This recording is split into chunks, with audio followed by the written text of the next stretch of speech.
Daily Broadside, day 383. It's basically a 350 small block with a 400 crank.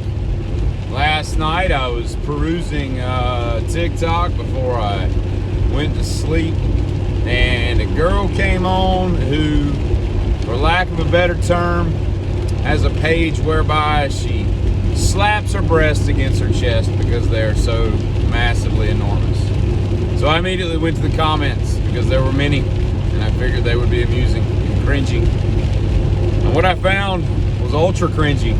What is it with people, particularly in the Middle East, that have a zero ability to talk to American women, or women in general, I guess, I don't know. This dude says in the comments, now this is just a girl who was endowed differently than most women, like massively different than most women, and has found her niche on TikTok.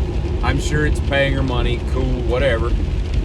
And but of course, with that comes a bunch of trouble by way of idiot men. So this dude in the comments says, "Hello, you are beautiful. I hope that you will come to Egypt by this year's end, and I can meet you and we can be friends. What do you think?"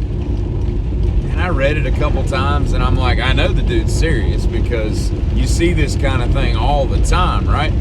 And it's like, what dude in, like, imagine if that was me in America talking to some girl in Egypt, and I'm gonna presume that she's gonna get on a flight and come to America. And let's discount the difference between Egypt and America. You know, oh yeah, I'll come there. It's the land of the free, the home of the... No, it's not that. It's just from one side of the world to the other, because I saw a video of you on TikTok.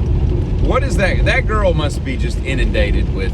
I guess the good thing about TikTok is that you can't just message people randomly, you know?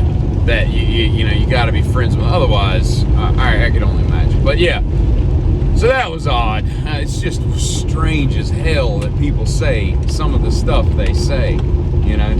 And it always seems to be like Middle Eastern people. It seems the northern horn of Africa and the Middle East. I don't get that. It's a weird way that they're brought up talking to women. Of course, consider their society, I guess it makes a lot of sense. 3 things that you should never buy in a restaurant, because if you didn't know, you're about to know that they're stupidly easy to make and the ingredients cost nothing. Number 1, bread pudding. You know what bread pudding is? Bread pudding is stale bread, old bread, that they just crumble up, dump in a pan, cover it with like milk, sugar, maybe some cinnamon, and then bake it and then serve it to you.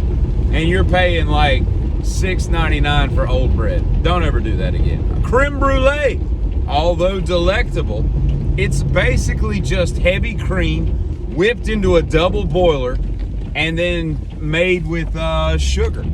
You then put that composite material into a little ramekin or some shallow dish, slam it into a refrigerator for a few hours, let it congeal, harden, let it overnight sit, whatever, and then sprinkle some brown sugar and with a torch just crust it.